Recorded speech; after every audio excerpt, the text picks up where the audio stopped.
अस्सलाम वालेकुम। पाकिस्तान वॉच में आपको कहते हैं खुशामदीद। मैं हूँ बेनज़ीर मेहदी। पाकिस्तान को जैसे कि हम देख रहे हैं कि दहशतगर्दी का एक तवील अरसे से सामना है और चाहे वो पाक फ़ौज हो या एफसीज़ हों, वो हर मुमकिन ये कोशिश करती हैं कि दहशतगर्दी से वतन अज़ीज़ को जो है इसके नासूर को निजात दिलाई जा सके।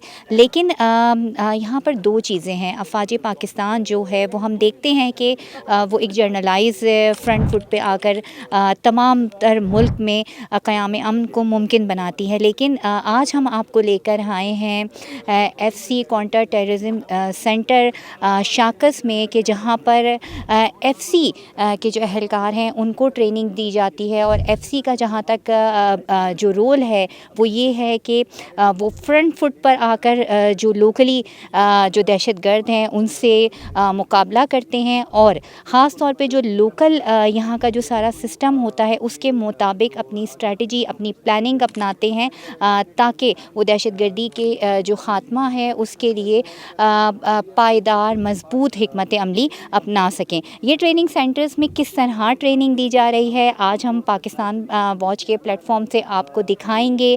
और किस तरह जिस तरह हम देख रहे हैं कि दहशतगर्द सोशल मीडिया को इस्तेमाल करते हैं। दूसरी बात यह है कि जिस तरह उनके पास जदीद हथियार हैं, जदीद टेक्नोलॉजी को अपनाते हैं, तो इन सब बातों को मद्देनज़र रखते हुए किस तरह इन ट्रेनिंग सेंटर्स के अंदर अपने भी जो काउंटर टेररिज्म सिस्टम है या ट्रेनिंग है उसको किस तरह अपडेट किया जाता है, आइए चलें आपको दिखाते हैं।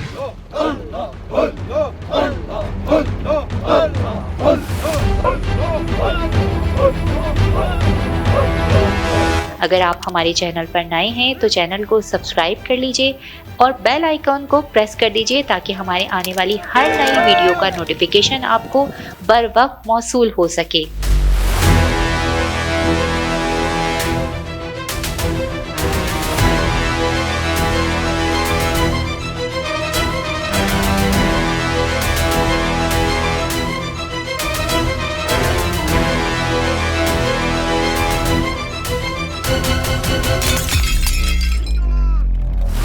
जो हमारे मुल्क में हम देख रहे हैं दहशतगर्दी की लहर से निमटने के लिए जो सबसे बड़े इक़दामात किए जा रहे हैं, हम देखते हैं कि रोज़ाना की बुनियाद पर इंटेलिजेंस बेस ऑपरेशन किए जाते हैं। और इंटेलिजेंस बेस ऑपरेशन का मतलब ये होता है कि वो खुफिया इत्तला कि जहाँ पर कोई दहशतगर्द हों और ख़ास तौर पे जो वहाँ की लोकल आबादी होती है उनको इस बारे में ज़्यादा पता होता है। इसीलिए इंटेलिजेंस बेस ऑपरेशन हम देख रहे हैं कि बड़े पैमाने पर जो है वो कामयाब भी हो रहे हैं। आज हमें ये मौका मिला है कि हम ये जान सकें कि वो इंटेलिजेंस बेस ऑपरेशन, ये एफसी अहलकार जो होते हैं ये ख़ास तौर पे ट्रेन होते हैं, क्योंकि ये जिस इलाके के अंदर इनको इनकी ड्यूटीज़ होती हैं ये उस इलाके के कल्चर, ज़बान, वहाँ की जो ओवरऑल डायनामिक्स हैं उससे बहुत अच्छी तरीके से वाकिफ़ होते हैं। और अब हम इनसे ज़रा पूछते हैं कि किस तरीके से अगर कोई इंटेलिजेंस बेस ऑपरेशन होता है तो उसमें आपका क्या रोल होता है, कि एक एफसी के जवान का क्या रोल होता है इंडिविजुअली, या पूरे एफसी के जवानों का क्या रोल होता है? वालेकुम अस्सलाम, मेरा नाम अब्बास है। हमारा रोल ये होता है कि हम सबसे पहले अपने सीनियर्स वाला हुकाम को आगाह करते हैं और उसके बाद हमें ऑर्डर्स मिलते हैं, हम मूव करते हैं अपने टारगेट्स को अचीव करने के लिए। और शुक्र अल्हम्दुलिल्लाह जब भी हमें ऑर्डर्स मिले हैं, हमने वाला हुकाम की तरफ से जो ऑर्डर्स मिले हैं और हमने आज तक कोई भी टास्क इस तरह ना हो कि हमने अचीव नहीं किया हो। और हम अपने अवाम को ये रिक्वेस्ट करते हैं, क्योंकि ये अवाम को हमसे ज़्यादा पता चलता है कि उनके दाएं बाएं जो गैर ज़रूरी मूवमेंट होती है तो उसे हमें आगाह करें ताकि हम इस शरफसर नासिर को जड़ से निकाल के मुल्क से यानी कि इसका ख़ात्मा कर सकें। अच्छा, अब अगर ये जैसे यहाँ पे हम बात कर लेते हैं केपीके की, और ख़ास तौर पे केपीके नॉर्थ का जो इलाका है ये यहाँ पर जो कबायली इलाके हैं वहाँ पे पश्तो बोली जाती है। तो ये जो यहाँ के जो यहाँ पे एफसी के जवान होते हैं उनके लिए भी ज़रूरी होता है ताकि आप उनसे ईज़िली जो है कनेक्ट रह सकें, उनसे वो आप उनकी बात को समझ सकें, वो आपकी बात को समझ सकें। बिल्कुल लैंग्वेज बहुत ज़रूरी होती है कनेक्ट रहने के लिए, ताकि आपको उसकी लैंग्वेज की समझ आ सके। आपने सुना कि जैसे कि ये बता रहे हैं कि देखिए लैंग्वेज बहुत ज़रूरी होती है। अभी हमें एक ब्रीफिंग भी दी गई थी जिसमें ये बताया गया था कि लैंग्वेज का पता होना, लैंग्वेज का समझना वो बहुत ज़रूरी होता है एफसी, ख़ास तौर पे एफसी जवानों के लिए। वहाँ की वो जिस इलाके में भी डिप्यूट उन्हें किया गया है, क्योंकि लैंग्वेज ही वो एक ज़रिया होती है कि यहाँ पर इंग्लिश बहुत कम लोगों को आती है, मेरे ख़्याल में उर्दू भी बहुत कम लोगों को आती है, लेकिन जो ख़ास तौर पे कबायली इलाके हैं जो नॉर्थ के, जिसमें वादी तीरा है, वाना है और दूसरे ऐसे इलाके जो दहशतगर्दी के हवाले से मुस्तकिल ख़बरों की ज़ीनत बने रहते हैं, वहाँ पर जो पश्तो लैंग्वेज है ख़ास तौर पे वो समझना बहुत ज़रूरी होती है और वही इनकी ट्रेनिंग का एक बहुत अहम हिस्सा भी होते हैं। आगे चलते हैं और कुछ और जवानों से और ऑफिसर से बात करते हैं और देखते हैं कि किस तरह एफसी जो है मुल्क के क़याम अमन में अपना किरदार अदा कर रही है। मेजर अली रज़ा हमारे साथ हैं कि जो यहाँ पर एफसी ट्रेनिंग सेंटर में कमांड एंड ट्रेनिंग को देखते हैं, ज़रा हम उनसे बात करते हैं। अस्सलाम वालेकुम। जी वालेकुम अस्सलाम। आप ये बताइएगा कि वो कौन से पैरामीटर्स हैं जिनके ऊपर एफसी जवानों को जिन पैरामीटर्स पर ट्रेनिंग दी जाती है? जी बेसिकली हमारी जो ये ट्रेनिंग है यहाँ पे काउंटर टेररिज्म सेंटर जिसमें मैं ओआईसी ट्रेनिंग कर रहा हूँ, यहाँ पे हमारा जो फोकस है that is specialized training, that includes zone specific training. जो एरिया है, आगे मैं आपको जोन स्पेसिफिक के बारे में बता दूँ, जो ऑपरेशनल एरिया है उस एरिया के मुताबिक हमने यहाँ पे अपने ट्रूप्स को ट्रेन करना है, ताकि वो जब आगे जाते हैं तो they should be familiarised with the environment, वहाँ पे क्या क्या उनको चैलेंजेस फेस करने होते हैं और क्या वहाँ पे इश्यूज़ हैं, ताकि वो पहले से उसके लिए मेंटली तैयार हो जाएँ। वंस दे फेस दो सिचुएशंस तो they can perform well in that. जब आप कहते हैं कि जोन स्पेसिफिक एरिया ट्रेनिंग, तो इससे जो हमारे नाज़रीन हैं, आम देखने वाले हैं, वो इसमें कौन कौन सी चीज़ें आ जाती हैं? लैंग्वेज, कल्चर और चीज़ें कौन कौन सी चीज़ें आती हैं जिनको आप मद्देनज़र रखते हुए उनको ट्रेन करते हैं? फ़र्स्ट ऑफ़ ऑल तो इसमें टेरेन आता है, जो इलाका है, बिकॉज़ जो हमारा ये ट्रेनिंग सेंटर है दिस आप कह सकते हैं up to some extent similar to the area they are deployed in. आगे जब जाते हैं तो यहाँ पे कोई माउंटेनियस टेरेन है, फिर यहाँ पे वेजिटेशन है थिक, तो ये चीज़ें जब ये यहाँ वहाँ पे ऑलरेडी यहाँ पे ट्रेनिंग करते हैं तो once they go over there तो इनको इशू नहीं आता। Secondly then definitely language, culture, ये सब चीज़ों के बारे में हम इम्पार्ट करते हैं कि वहाँ पे what kind of challenges they will face, जो कि जब इनको पहले थोड़ा बहुत पता होता है दे गेट द आइडिया कि हमने किस तरह करना है, बिकॉज हर जगह का कस्टम ट्रेडिशंस आर डिफरेंट। तो once they go over there तो इनको थोड़ा बहुत आइडिया होता है कि वहाँ पे जाके हमने कैसे लोगों को डील करना है, how to diffuse situation if any uncertainty occurs. तो उस चीज़ों को देखते हुए उन्होंने यहाँ पे थोड़ा बहुत आइडिया हो जाता है, तो after that they go and they are benefited from this. हम ये भी देख रहे हैं कि हम इंटेलिजेंस बेस्ड जो ऑपरेशन होते हैं उसके अंदर क्योंकि आप ज़ाहिर है यहाँ पे ट्रेन भी करते हैं कि उसके अंदर एफसी जवानों का क्या रोल होता है? एफसी का बड़ा क्रूशल रोल है। देखें क्योंकि अच्छा खासा जो हमारा एफसीकेपी का इलाका है, एरिया है, that is under responsibility of FCKP के। तो जब वो वहाँ पे आईबीओज़ होते हैं, जो आप बात करें इंटेलिजेंस बेस्ड ऑपरेशंस होते हैं, तो उसमें दे आर द वंस जो आगे जाते हैं, जो अपने एरिया के अंदर जाके they perform those operations. And अगर एरिया क्लियरेंस हो या किसी को पकड़ना हो, किसी टेररिस्ट को, तो अल्हम्दुलिल्लाह they are capable enough to do that. आगे चलते हैं और देखते हैं कि किस तरह जो है वो एफसी के जवानों को ट्रेनिंग दी जा रही है और किस तरह वो पुरजोश हैं इस पाक सरज़मी की हिफाजत के लिए और इंटेलिजेंस बेस्ड ऑपरेशन जो क़याम अमन के लिए, अगर हम इसे कहें कि रीढ़ की हड्डी का हैसियत रखता है तो शायद गलत नहीं होगा।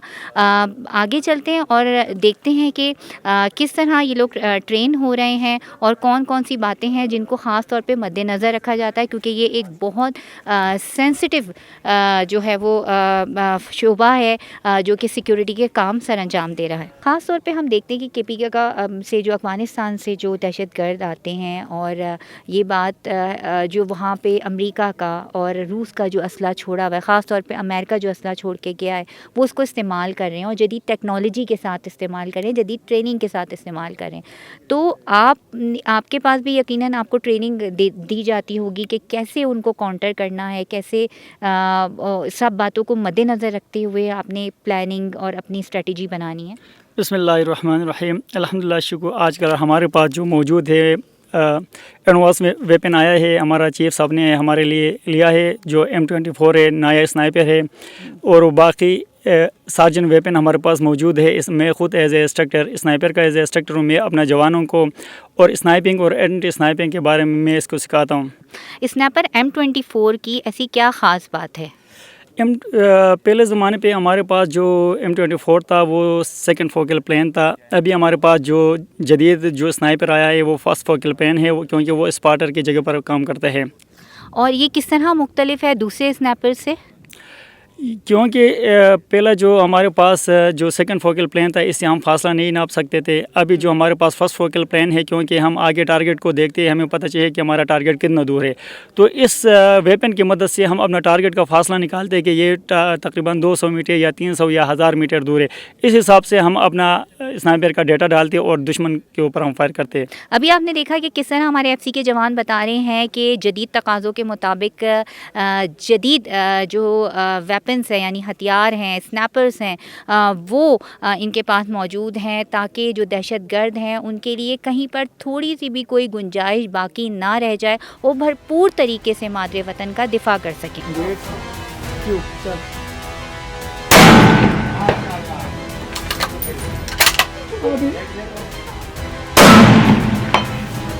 ट्रेनिंग किस तरह हो रही है ये हम आपको दिखा रहे हैं पाकिस्तान वॉच के ज़रिए। और अभी हमने जैसे कि देखा कि इन्होंने काफ़ी दूर से जो है वो स्नैपर शॉट किया है, तो आप ट्रेनिंग देते भी हैं। ये कितनी दूर तक ये स्नैपर है जो दुश्मन, कितनी इसकी रेंज है? ये जो M24 नया M24 है, इसका जो कारगर रेंज है 1000 मीटर है। 1000 मीटर तक ये एक्यूरेट 1 बाई 1 प्लेट को ये हिट कर सकता है। तो किन बातों को आप मद्देनज़र रखते हुए यहाँ से एहतियात के साथ आप शॉट जाते हैं कि दुश्मन ही को सिर्फ हदफ बनाया जाए, कहीं बीच में कोई आबादी हो, कुछ हो, वो कहीं इसकी रेंज में ना आ जाए? बिल्कुल, सबसे पहले इससे पहले आपको एक तरबियत शुदा स्नाइपर होना लाजमी है, क्योंकि अगर बंदा इसके लिए जब हम कोर्स करते हैं 16 महीना 17 महीना इसका पूरा कोर्स होता है, लॉन्ग कोर्स होता है आर्मी के साथ। मैं खुद आर्मी के साथ तभी मैं किया था, 7 महीना मैंने किया था, MSc2 कोर्स किया है। तो इसके लिए आपको मजबूत कोर्स करना है, आपको डेंसिटी को भी देखना है, आपको अल्टीट्यूड को भी देखना होगा, और कोरियलिस इफेक्ट को भी आपको देखना होगा। ये सारों को मद्देनज़र रखते हुए आप इसका जो डेटा है, डेटा लगाना है, इसके बाद आप फायर करोगे। अगर आप इन चीज़ों को नहीं देखोगे, कभी भी आपका गोला हिट नहीं होगा। पहले आपको इसको हैंडल कैसे करते हैं, इस वेपन को, उसकी ट्रेनिंग दी जाती है? बिल्कुल, सबसे पहले हम बेसिक, हर जवान को बेसिक ट्रेनिंग दी जाती है कि सबसे पहले इसको हैंडलिंग करने का तरीका इसको हम समझाते हैं। इसके बाद हर जवान को हम डेटा करेक्शन करने का तरीका और गोली को किस तरह करेक्शन करते हैं, लीनर की मदद से और एंगुलर की मदद से। अभी एग्जांपल मैंने इधर से फायर किया, 800 मीटर मेरा गोला दाएं लगा, तो मैं 800 मीटर तक तो नहीं जाऊंगा, लेकिन इधर मैं इस मिल्स की मदद से मैं अपना गोली को इधर बैठकर मैं करेक्शन करके दूसरे राउंड पे मैं टारगेट को हिट करूंगा। जिस तरह मैंने अभी आपको दिखाया है कि एक मैंने लेट कर फायर किया था, 1 प्लेयर 300 मीटर पर मैंने गिराया। दूसरा, मैंने हथियार के साथ टच भी नहीं किया, मैं हथियार को ज़मीन पर लगाया था, साइड में बैठ कर सिर्फ ट्रैगर के साथ मैंने उंगली टच किया था। आगे 300 मीटर पर हमारा 1 प्लेट हिट हो गया।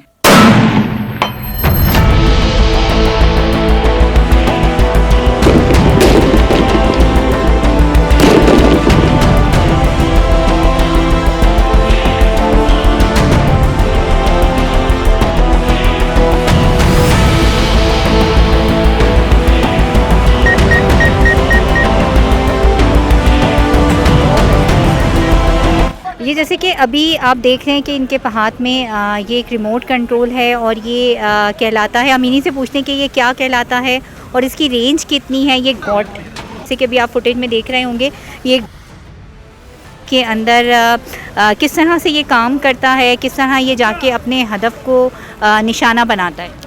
जी, ये इसका नाम क्वाडकॉप्टर है। इसको हम किसी भी ऑपरेशन के लिए यूज़ करते हैं या सर्वेलेंस के लिए यूज़ करते हैं। जो हमारे पास ये वाला है, इसके साथ हमने डीबी राउंड भी लगाया हुआ है। अगर किसी जगह पे हमें कोई मूवमेंट नज़र आ जाए तो हम उस पर यह फायर कर सकते हैं। इसकी रेंज जो है तकरीबन 8 किलोमीटर हो, अगर लाइन 8 किलोमीटर होती है अगर लाइन ऑफ साइट क्लियर हो। अगर लाइन ऑफ साइट में कोई मसला है तो फिर ये ज़्यादा दूर तक नहीं जा सकता। और ये हाइट पे तकरीबन 1500 मीटर पे जाता है। तो अच्छा, इसमें इससे फायर भी किए जाते हैं, किस तरह से इसको ये आप यहाँ पे इसको कैमरे में देख रहे होते हैं? जी जी बिल्कुल, हमारे पास ये रिमोट कंट्रोलर होता है, इससे हम सब कुछ इसमें देख रहे होते हैं। इसके साथ कैमरा भी लगा होता है, कैमरे में हमें इसका सब कुछ नज़र आता है, जहाँ पे हमें नाइट में भी नाइट विजन भी इसमें, अगर रात को भी कुछ इसमें कोई मूवमेंट नज़र आ जाए तो हम इस पर फायर कर सकते हैं। जैसे आप देख रहे हैं कि किस तरह हम जदीद हथियार के ज़रिए अपने दुश्मन के नापाक अज़ाइम जो हैं उनको नाकाम बनाते हैं, और यहाँ पर ट्रेनिंग भी दी जाती है, स्पेशल इनकी ट्रेनिंग होती है। और अभी जैसे एक सोल्जर बता रहे थे कि किस तरह से ये कितनी दूर तक दुश्मन को जो है वो निशाना बना सकता है, और ये अंधेरे के अंदर भी काम करता है। तो एक तो ये होता है कि सबसे अहम चीज़ ये होती है कि जितनी अच्छी ट्रेनिंग होगी, जितना अच्छा इसको ऑपरेट कर पाएंगे, उतना ही अच्छा हम अपने जो दुश्मन हैं उतना उसको नुकसान पहुंचा पाएंगे। आगे चलते हैं और देखते हैं कि ट्रेनिंग सेंटर में और कौन से ऐसे जदीद हथियार हैं। हम कोशिश कर रहे हैं कि हर चीज़ को कैप्चर करके पाकिस्तान वॉच की स्क्रीन के ज़रिए आप तक पहुँचाएँ।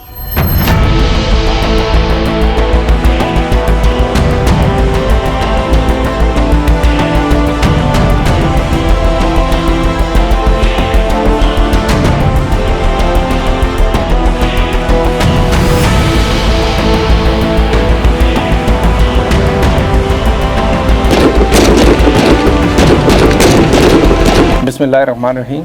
फ्रंटियर कोर सेंटर का एक सिंगल पॉइंट एजेंडा है कि अपने ट्रूप्स को उन तमाम हालात के मुताबिक ट्रेन करना जो फितनातुल हिंदुस्तान के साथ मुकाबले में उनको पेश आते हैं।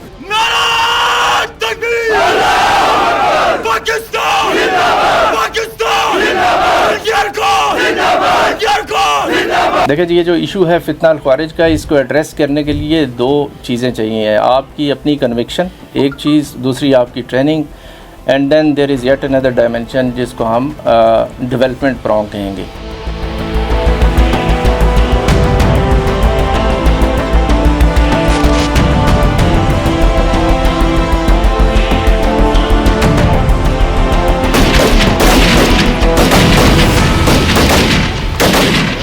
सारा दिन ये प्रैक्टिस देखी है आपकी, इसमें जी, जी। हमें ये एक फील हो रही है कि एक छोटी से छोटी जो चीज़ होती है उसके ऊपर बहुत ज़्यादा तवज्जो दी जाती है। छोटी से छोटी जिसकी जितनी कैपेसिटी उसके मुताबिक उसको ट्रेन किया जाता है, चाहे वो वेपन हो, चाहे और दूसरी चीज़ें हों। सो ये ट्रेनिंग आपकी अब जो ट्रेन होके यहाँ से निकल चले जाते हैं, अपने कहीं डिपोर्ट हो जाते हैं, तो उनकी भी दोबारा ट्रेनिंग सेशंस आते रहते हैं। देखें, इसमें दो चीज़ें हैं। एक चीज़ ये कि यहाँ पे हम इतनी मेटिकुलसली इसमें ट्रेनिंग में इसलिए फ़ोकस करते हैं because it's about matter of life and death. अगर थोड़ी सी भी गलती ऑपरेशनल एरिया में होती है तो ट्रूप्स की लाइफ, अपनी लाइफ, इंडिविजुअल्स की वो सफ़र करती है, तो उसके ऊपर हम बिल्कुल कॉम्प्रोमाइज़ नहीं कर सकते। सेकेंडली, यहाँ पे अपनी तरह बात की, ट्रेनिंग करके लड़के चले गए आगे for 2 years or 3 years they will be employed in operational area, लेकिन once they go back to their peace area and again if they get the chance कि यहाँ दोबारा आना इनको पड़ता है, तो दोबारा they have to go through the same training because definitely time के साथ डायनामिक्स चेंज हो जाती हैं, सिचुएशन चेंज हो जाती है, ऑपरेशनल रिक्वायरमेंट्स चेंज हो जाती हैं, तो डेफिनेटली उसके लिए दोबारा once they come again they have to go through the same process again. जंग रिवायती हो या गैर रिवायती, सिक्योरिटी फोर्सेस तो अपना किरदार अदा कर रहे हैं, मगर दहशतगर्दी के मुस्तकिल खात्मे के लिए हम सब की भी कुछ जिम्मेदारी बनती है। पाकिस्तान हमेशा जिंदाबाद।